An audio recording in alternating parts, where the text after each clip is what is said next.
Behold, child abuse. I think Magik, Illyana Rasputin, is one of Marvel's best characters. Certainly one of my top picks. I've known Magik exists before, but she's been on the more obscure side for me. I figure she's just a cool X-Men and, whatever, I don't care. But then I played Marvel Rivals and saw her in the movie and, she's popped a few times. So I went and read the comics and I get it now. Magik had existed for a while in Marvel, making her first appearance in Giant Size X-Men in the 70s, but she had no prominent role until the 80s, really.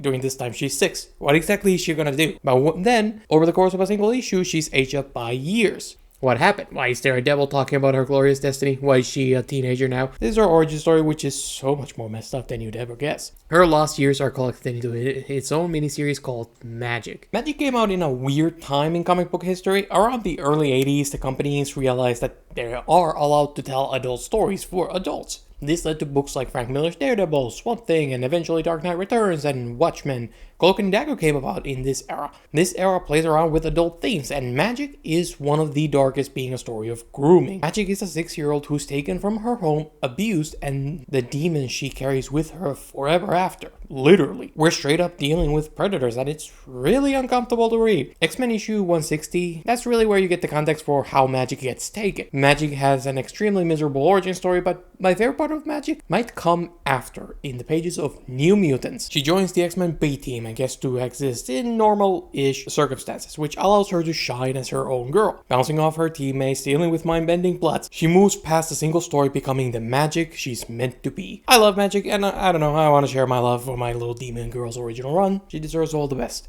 X-Men issue 160 is necessary to understand the context for Magik's origin. It's only 20 pages, so the story gets to the point very quickly. The setup is simple. Illyana's hanging out, watching X-Men, do their training session. Illyana hears a voice call to her. The 6-year-old follows the voice outside, not quite understanding the danger. This is when Illyana disappears. The X-Men realize Illyana's gone, they search for her, and they follow her to the world of Limbo. They gotta find Illyana before anything bad happens and get out. Illyana doesn't actually appear much in this issue. Instead, you follow the point of view of the X-Men as they face demons and visions in this twisted underworld. It's a great issue that sets up Limbo that will be very, very relevant to Illyana's character in the future. One of the most important parts is Limbo's got timey-wimey thing going on. Time's twisted, so future and past exist at the same time if the plot needs it to. So there's an alternate versions of X-Men hanging about, these older versions who got stuck in Limbo in their timeline. Some of them are dead, some are evil, and then there's Storm, who's now a wizard. Magik stories often have a horror vibe. Illyana is 6, seeing her being lured away from her home is one of the most horrifying things I think I've ever read. X-Men should have watched over her more closely, but you can't always keep an eye on someone. One slip up and that's all it took. It's every parent's nightmare. The first scene in Limbo follows Kitty Pryde, who is straight up assaulted by a demon. Correct me if I'm wrong, but I've always understood Kitty to be around 14 or something during this era, which makes this story kinda messed up.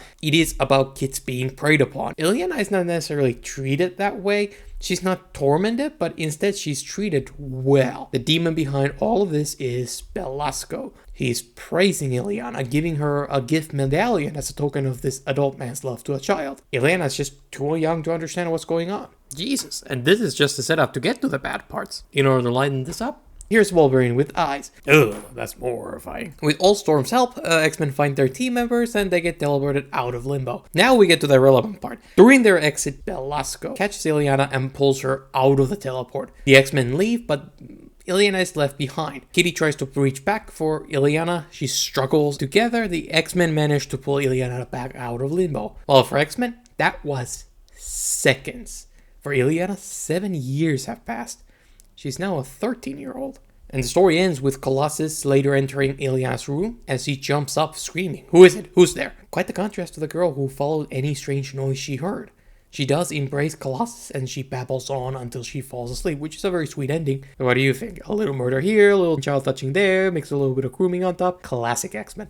Okay, so once Claremont left Magik off with a cliffhanger, they followed that up about a year and a half later in August of 1983 with a Magik miniseries. We follow Illyana as she's captured by Belasco. Belasco immediately hits us with a description of Illyana, how he sees her, delightfully pure and unspoiled. Even Kitty Pryde wasn't this innocent when I finally claimed her. This is where we get to the messed up parts. Like, this is where it really begins. Like, you thought that previous issue was like something. Oh, no.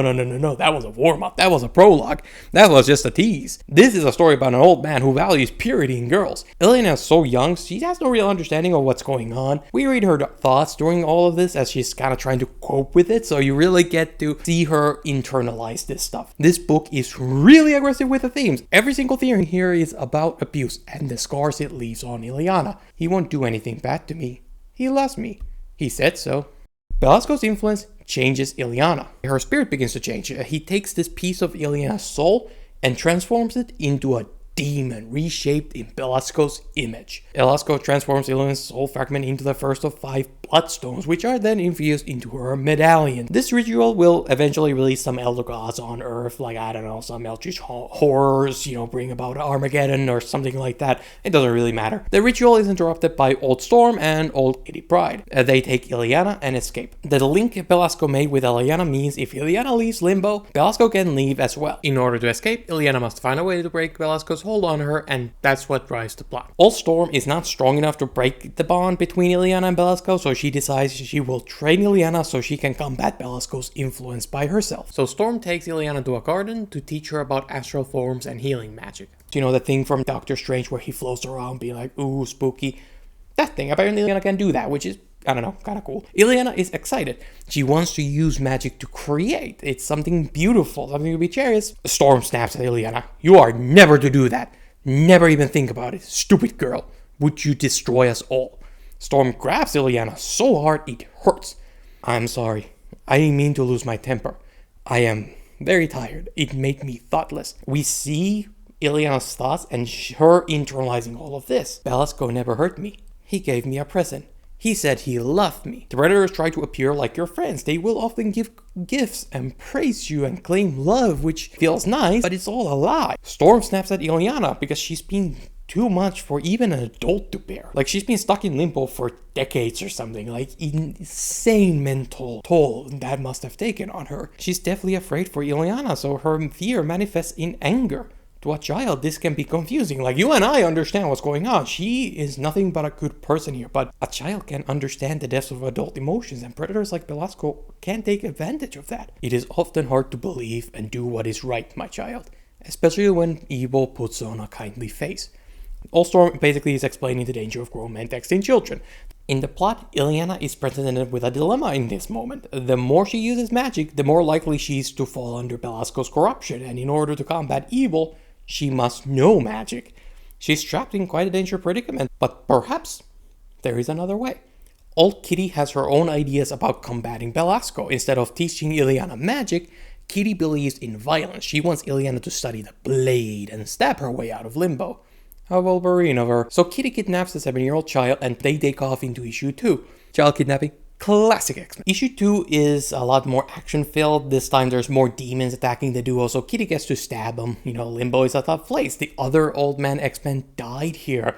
Illyana even finds Old Man Colossus' body, torn to pieces, hung up on a wall.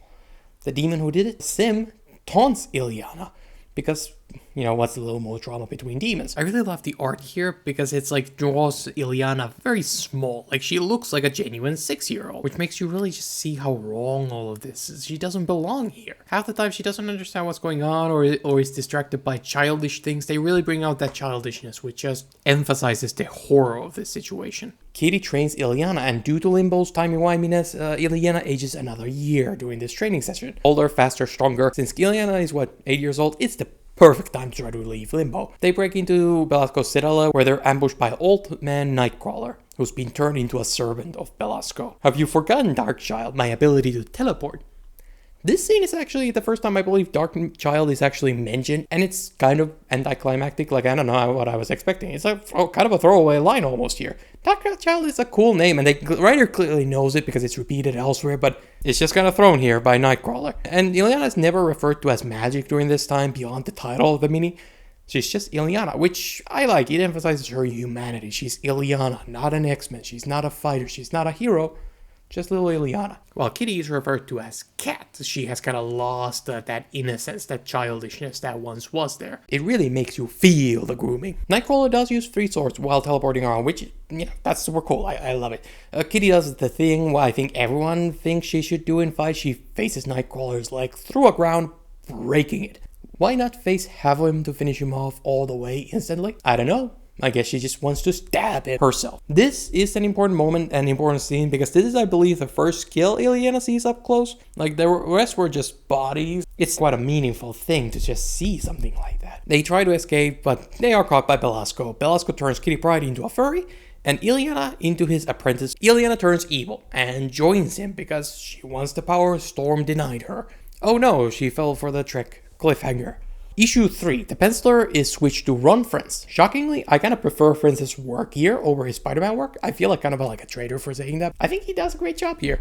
Issue 3 follows Illyana 2 years later. She's been trained by Belasco in the dark arts. We see her taking this little creature and using magic to reshape it in her own image, a little bit like Belasco did to her in the start of the story, creating a little demon monkey called Squitch. The Squitch runs off and is killed by Furry Pride. Illyana makes allusions that she's been punished before during the 2 years. She says she'd rather die than go through that again. Her punishments are done by Sim. To me, it reads like there's a whole system going on here. It's not just Belasco doing it, but it's Sim who enjoys causing pain to others. There's Kitty, who once was Belasco's previous victim, but now is working for him, incapable of breaking free from his influence.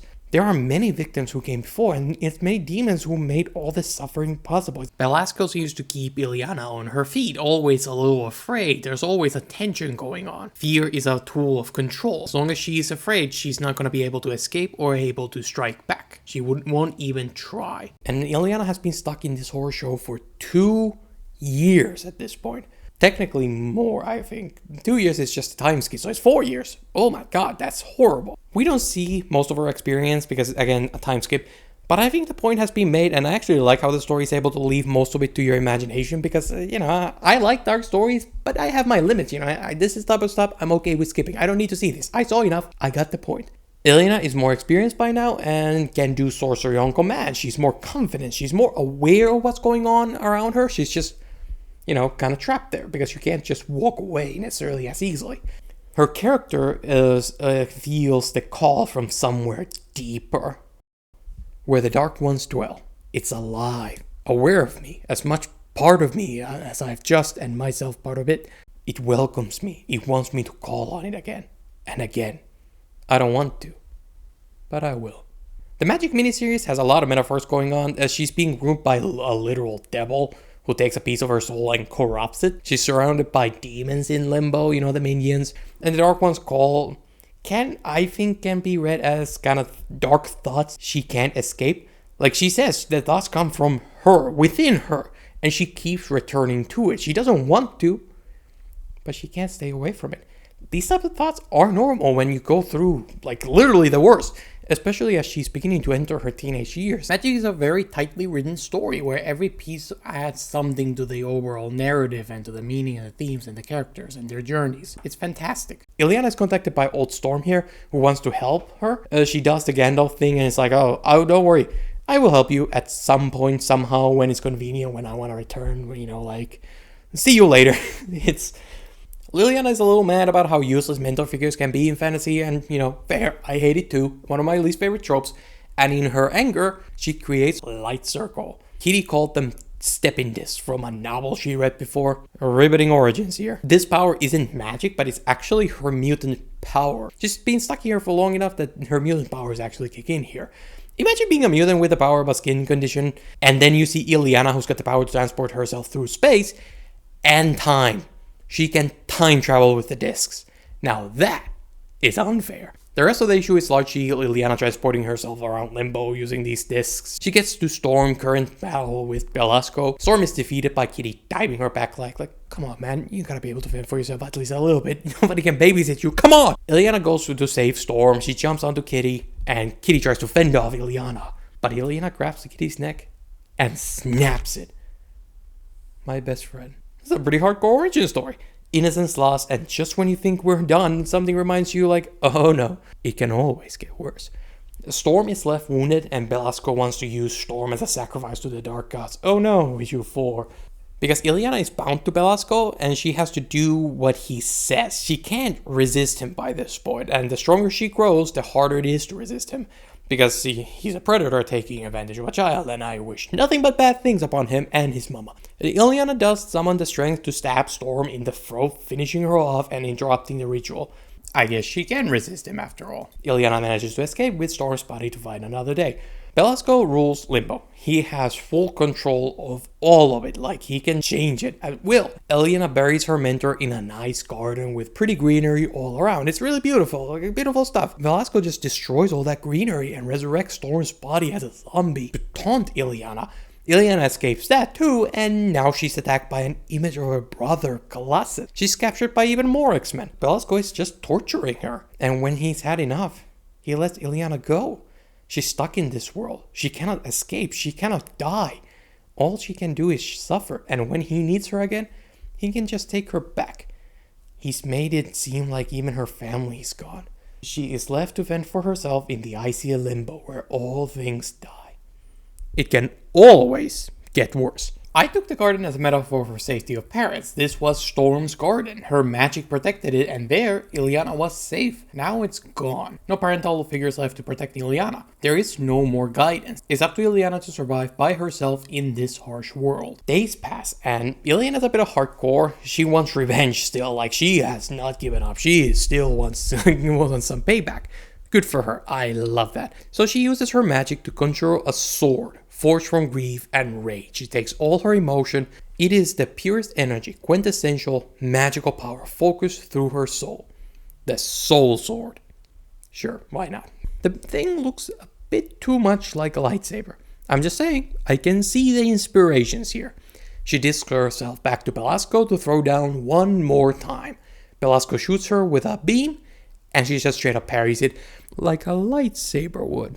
Belasco sends a demon at Illyana, and she just straight up cuts the thing down, no problem. She ain't Batman. It's demon time, and you can get it. The harder she goes at Belasco, the more she turns into a demon. Literally, she solos Belasco, but she's literally turning into a Belasco. A demon driven by hatred. Like, I'll be honest, I've grown to hate the if you beat the bad guy, you become just like them stories. They're often stupid, wrong, and basically amount to things are bad, but don't you dare change things. Change is even worse. Just allow the bad guys to do bad things and, hope something will change on its own. I agree with you, but, let's not do anything about it. Complacency is often beneficial to the oppressors, and only oppressors. It is not an equal amount of bad for everybody. But Magik story here has stronger ties into its themes, as half the things here are kind of metaphorical and, has that extra layer to them. So her giving into hatred and turning into a demon with no regard for life, even to enjoy pain, is justified. Many people who go through something awful cope with it by becoming abusers themselves. You can't be hurt if you're the one doing the hurting. It may seem normal even if it's all you've ever known. Darkness here is justified more often than usual, and Illyana's struggle here of not becoming the devil, it kind of makes sense for the story. She overthrows Belasco, she beats him and exiles him, but she doesn't kill him. By not giving into the bloodlust, she saves her what remains of her soul and remains in control of herself. You know what? It weirdly works, and I will allow it. The other side of this scene is Belasco's depowering. As he loses his powers, he loses his devil persona. Under the monster was nothing but a regular man, not a demon or a devil. Just a man. Belasco is dethroned and Illyana is now in charge of Limbo and its demons. She decides she doesn't want to be Queen Demon. She returns home to her family, still half possessed, still dangerous, but she decides she's gonna try to make the best of it. Illyana was robbed of her childhood. She will always have lost a piece of herself to anger and grief. She will always carry that blood with her in her medallion wherever she goes, but she wasn't robbed of all of her childhood.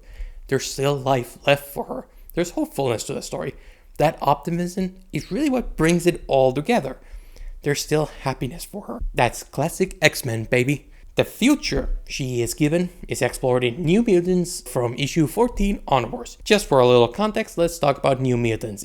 It's an ensemble book and centered around teenagers going through teenage problems. The big shtick seems to be that there's an element of horror to New Mutants, with them facing off against villains like the Brood, who is this creepy spider-like thing It deals with parents harming their own kids and religion prosecuting kids for the crime of being born.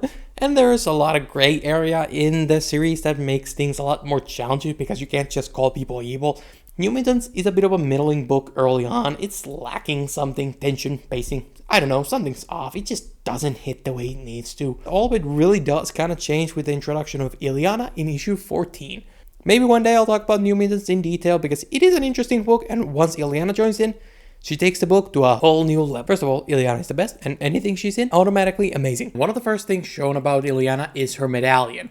One day, Illyana just might fulfill her glorious destiny. This gives the series a longer, overarching tension, which helps with to make the series feel a little bit more coherent. It takes the horror themes and really pulls it all together. Instead of a random bug, we're fighting a demon from Limbo who returns to drag Illyana back. The demon connects to the characters, in this case Illyana, which makes the story feel a little bit more meaningful and allows the book to explore her while giving you the action. The New Mutants get whooped in their first fight, but they manage to buy Illyana enough time to recover. She proceeds to solo the demon with ease. She puts him back in his place so hard he becomes her demon servant. Illyana is so much more experienced than the other New Mutants, and it shows. She often gets to be the solution to the month's villain problem. She's so powerful, Professor X tries to read her mind, but can't because Illyana can defend her thoughts from mind probes. Illyana's kind of the Wolverine of the series. She's the coolest, she's the most interesting, and she's got the best powers. But unlike Wolverine, we kind of know why she's brooding. It's a cool reversal of Wolverine's mysterious backstory, which at the time was unknown. At least that's how I understand it. It wasn't until later Wolverine's story was revealed. Somebody kidnaps one of the New Mutants, so she pulls one of the bad guys into Limbo, where she threatens to command Sim to interrogate him.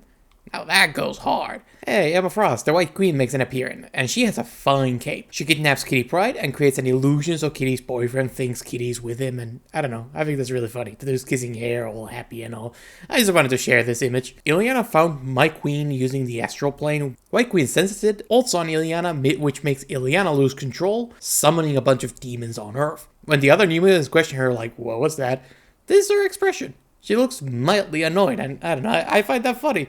Come on, guys, it's just a few demons. Just stop being so emotional over it. Others want to call the Avengers and Fantastic Four to save Kitty, while Illyana wants to do it herself. She'll go solo if she has to. Illyana's your typical brooding gal, but she is willing to go to the ends of the earth for her people. She doesn't come up with excuses or hide her emotions. She's a little stunted in her expression, but she's loyal, and I love it. The others are a little nervous about her powers, but they do try to accept her as part of the group. Rain grew up in a religious household where she was treated as devil spawn, evil and all, while Cannonball grew up in a religious family who were kind. The two are Christians, so having a demon girl around is a bit uncomfortable for them. More so for Rain. Cannonball believes in giving people a chance, love thy neighbor, and all of that. It's a sweet scene. The group doesn't mistreat Illyana, but they are hesitant about her because of the whole demon summoning. New Mutants is a team book, so it most of it focuses on the New Mutants, so I'm not trying to over-explain them since I'm here to talk about Magik. There are entire arcs here where Magik essentially doesn't appear at all. In one of the stories, the New Mutants are defeated, so Magik discs herself and Danny to Limbo. There they're taken care of by her demon servants because she's Queen Demon now and they serve her. She's so OP, it's giving a little bit of a writer's pet vibes, but she is the best character, so I'm cool with that. The light discs apparently transport Illyana to Limbo every single time, and it's from there she moves to wherever she wants, so she has to get to that midpoint first. If I'm misunderstanding this exchange, feel free to correct me. Limbo has a timey-wimey thing going on, so when Magik discs them back to reality, they appear a year later, because she can teleport through space and time, which is so freaking overpowered. She can't aim it precisely early on, but seriously, if she can get that thing down, she should logically be a top-tier mutant, and combined with her sorceries and reigning over Limbo, she should be an absolute powerhouse. After a few issues, the artists changed for New Mutants. This time, the man taking over is Bill Sienkiewicz. I discovered his work on Daredevil, Small World. Sienkiewicz is one of the best artists working at the time, and no offense to the previous artist, Buscema and MacLeod, Sienkiewicz takes the book to a whole nother level. Sienkiewicz does art in a more psychedelic way, more abstract, and I'd imagine it can be a little difficult to get into if you've never read something like this. If you give it a chance, it'll be some of the best art you'll find. So what's Sienkiewicz's first story? A story about a giant demon bear. Pure cinema. That's the Sienkiewicz I know. The closest thing to a protagonist, Danny Moonstar, is haunted by a demon. She tries to fight it, gets mauled, and is sent to a hospital. The bear comes back to finish her off, so the New Mutants now gotta fight this demon bear. And I don't know, I just love the fact this is a demon bear so much. It's so cool. The bear looks demonic with these weird eyes. It's massive, taking up all the space on the page, towering over the New Mutants. And it's strange, so there's this kind of a creep factor due to how unknown it is. Demon Bear is a banger of an arc, and Magik has to once again flex her sorceries. The Soul Sword can't cut physical things, but if it souls something, she can cut it.